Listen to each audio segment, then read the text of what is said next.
Good morning, student. In the last lecture, we have discussed about the introduction, basic introduction, and the history of the biotechnology. Today, we will discuss about the various tools which are used in the biotechnology. तो हम उन tools की बात करेंगे which are mandatory to execute our function. तो इसके अंदर कौन कौन से हमारे मैंडेटरी वो चीजें हैं उनकी हम बात करेंगे. तो first of all I will discuss about the tools. तो 3 type of biological tools are there. तो 3 type of biological tools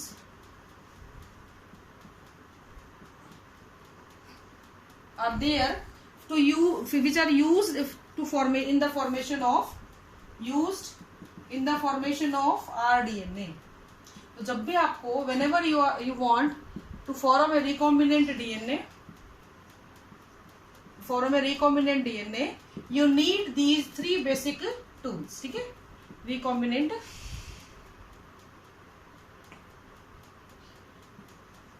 DNA. Okay, so first of all we will discuss about the name of these tools. The first in the foremost is enzymes.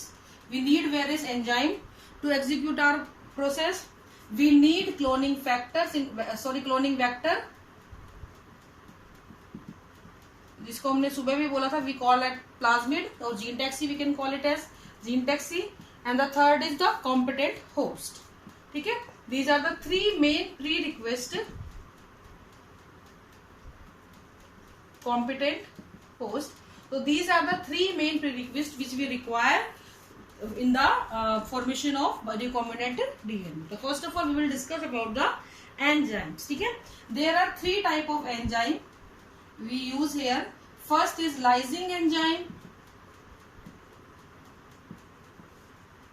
Second is the restriction endonuclease enzyme, which is most important here. हालांकि सभी जरूरी हैं but इनके बारे में ज्यादा बात की जाती है. And the third one is ligase enzyme.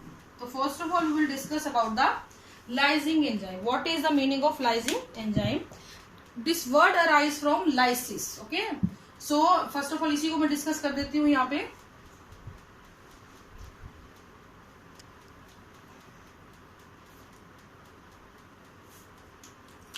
लाइजिंग enzyme जो होते हैं, ये लाइसिस से ये वर्ड आया है. लाइजिंग वर्ड लाइसिस से आया है. इसका मतलब क्या होता है बेटा, ये एंजाइम किसी चीज को तोड़ते हैं. तो क्या करते हैं, लाइसिस का मतलब क्या होता है, टू ब्रेक. ये किसी एक ऐसी चीज को तोड़ेंगे जिसकी वजह से आप सेल से डीएनए को बाहर निकाल सके. तो आपने सेल की स्ट्रक्चर छोटी क्लासेस में पढ़ी हुई है, आपको पता है सबसे पहले सेल वॉल है, अगर प्लांट सेल है या फंगल सेल है, बैक्टीरियल सेल है. तो फंगस भी उसमें आपको सेल वॉल भी मिलेगी, सेल मेम्ब्रेन भी मिलेगी. तो ये सारी चीजें आपको मिल सकती हैं. तो इस कंडीशन में अगर आपको डीएनए को सेल से बाहर निकालना है तो क्या जरूरत होती है आपको ये जरूरत होती है कि आप जो है सबसे पहले उसकी सेल वॉल को तोड़े, फिर सेल मेम्ब्रेन को तोड़े और उसके बाद न्यूक्लियस से डीएनए को आप एक्सट्रैक्ट आउट करें. तो ये जो एंजाइम होते हैं बेटा, ये इसी काम में आपकी हेल्प करते हैं. ये इस एंजाइम को तोड़ने का काम करेंगे, या फिर ये क्या करते हैं, ये सेल वॉल को तोड़ने का काम करते हैं. जैसे कि सेल्यूलेज एंजाइम प्लांट सेल को तोड़ेगा क्योंकि वो सेल्यूलोज की बनी होती है. ठीक है, काइटिनेज एंजाइम फंगल सेल को तोड़ेगा क्योंकि वो फंगस की बनी काइटिन की बनी होती है. इसके अलावा एक होता है lysozyme. This is very important, वो सबसे ज्यादा यूज होता है. ये बैक्टीरियल वॉल को तोड़ने का काम करता है.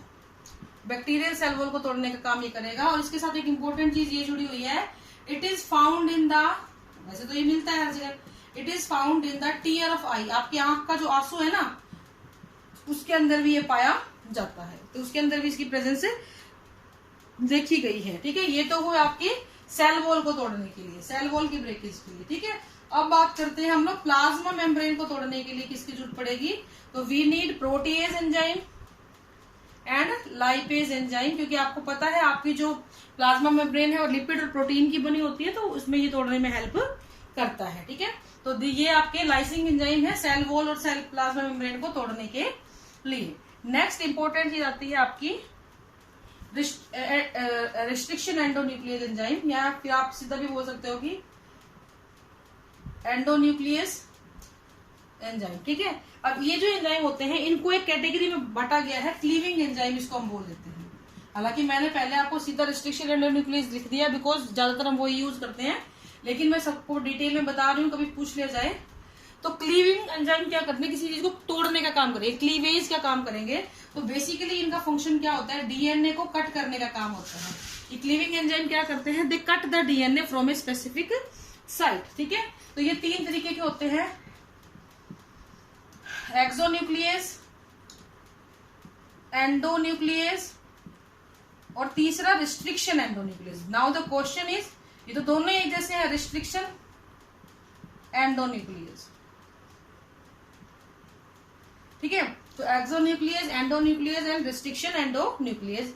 एक्सोन्यूक्लियस क्या करता है बेटा, फॉर एग्जांपल ये डीएनए का डबल स्टैंड है आपका, इस डबल स्टैंड के साइडों से कट लगाएगा, ठीक है, साइड से कट लगाएगा और दोनों स्टैंड को नहीं काटता, ये किसी एक स्टैंड को काटता है, यानी दोनों स्टैंड को इकट्ठा नहीं काटेगा। ये आपका डीएनए ड्यूप्लेक्स है, इस ड्यूप्लेक्स में किसी एक स्टैंड को साइड से काट देगा, ठीक है। एक्सोन्यूक्लियस टर्मिनल एंड पे हम इसको बोल सकते हैं। तो ये क्या करता है, टर्मिनल एंड पे कटिंग करता है। एंडोन्यूक्लियस क्या करता है, ये आपका डीएनए ड्यूप्लेक्स है, ये बीच में से काट देता है, लेकिन दिक्कत क्या है, ये भी एक ही स्टैंड को काटेगा, दूसरे को नहीं काटेगा। But the importance of restriction endonuclease is, ये आपके डीएनए को दोनों ही स्टैंड को काट देता है इस तरीके से। मैं बताऊंगी आगे कैसे काटता है ये दोनों ही स्टैंड को काट देता है और दोनों ही स्टैंड को काटने के बाद ये क्या करता है बेटा, दोनों ही स्टैंड को जब आप काट देते हो तो ये स्टिकी एंड प्रोड्यूस कर देता है। स्टिकी मतलब चिपचिपे एंड, ठीक है। अब इस स्टिकी एंड की इंपॉर्टेंस आपको आगे पता लगेगी, तो फिलहाल के लिए आप इतना ही समझो कि स्टिकी एंड को प्रोड्यूस कर देता है। इसकी खासियत ये होती है बेटा, ये 3 तरीके का होता है, रेस्ट्रिक्शन एंडोन्यूक्लियस फर्स्ट, सेकंड और थर्ड। इसमें से इसको सबसे ज्यादा यूज किया जाता है एंड द रीजन इज कि इसको एटीपी की रिक्वायरमेंट कम होती है और ये दोनों स्टैंड को इजीली काट देता है। तो इसकी इस सेकंड वाले की रिस्ट्रिक्शन एंडोन्यूक्लियस सेकंड की एटीपी की रिक्वायरमेंट नहीं होती, और इसके अलावा ये ना तो उसको एनर्जी चाहिए, दूसरी चीज ना ही इसके अंदर कोई भी ये मतलब जो डीएनए ड्यूप्लेक्स है दोनों स्टैंड को इजीली कट कर देता है। Now what is the meaning of this sticky and, इसको काटना आपको आना चाहिए। थोड़ा सा मैं आपको आइडिया देती हूँ, जैसे कि हम लोग रिस्ट्रिक्शन एंडोन्यूक्लियस का एक एग्जांपल लेके चलते हैं, इको R1,